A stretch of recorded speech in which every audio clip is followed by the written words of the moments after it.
My name is Linda Hochstetler, and I'm a social worker and psychotherapist in private practice.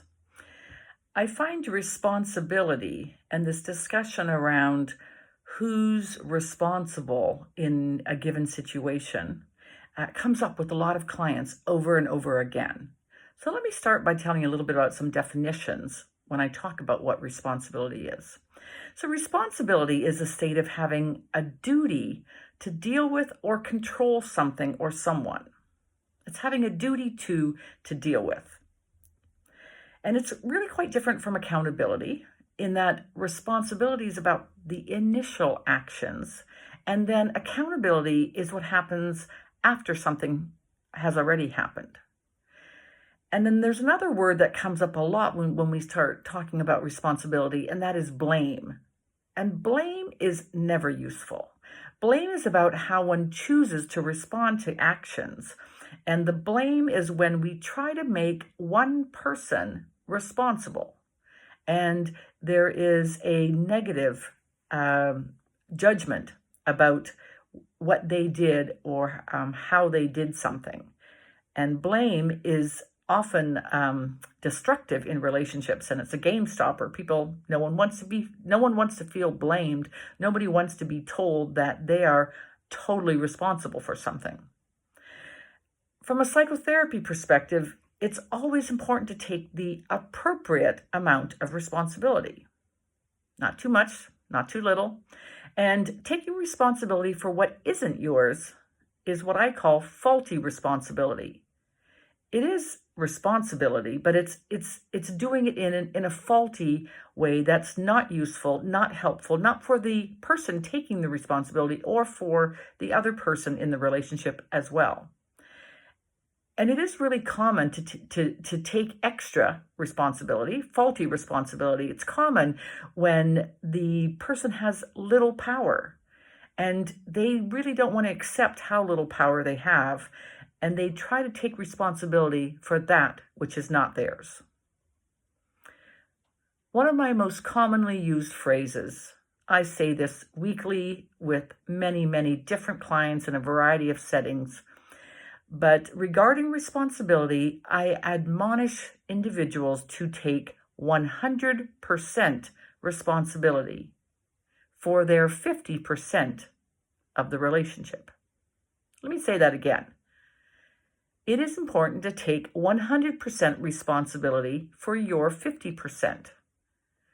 So if we take this formula apart a little bit, it might help to understand that individuals who externalize problems, in other words, this means they think the problem is outside of them. They are actually encouraged to accept 100% of their part of the conflict.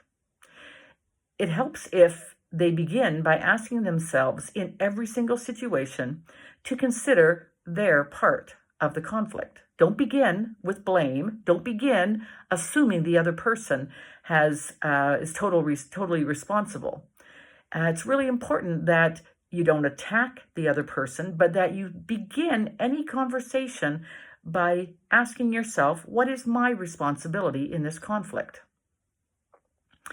On the other hand, individuals may only take 50% responsibility and accept that in relationality with others, the other person must be allowed power. The other person must be allowed to accept their 50%. No one ever gets total control in a relationship. And so one can only affect the relationship for their part. For the individual who likes to internalize problems, these are the people who turn it inward and often do more of the faulty responsibility, whereby they think they are the whole problem. This formula will stop people from getting out of balance in that kind of way. So this formula actually helps relationships be in balance and helps individuals see where they tend to err. Are they someone who has a starting point of assuming that in a relationship there's nothing in it for them, that they are innocent?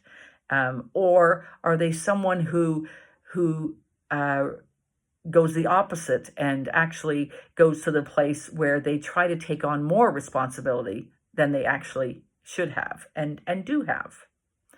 It really is difficult to take the right amount of responsibility within any relationship. It's really influenced by power dynamics within that relationship. And there's a lot of different factors for what determines who has the power. The gender of individuals makes a difference.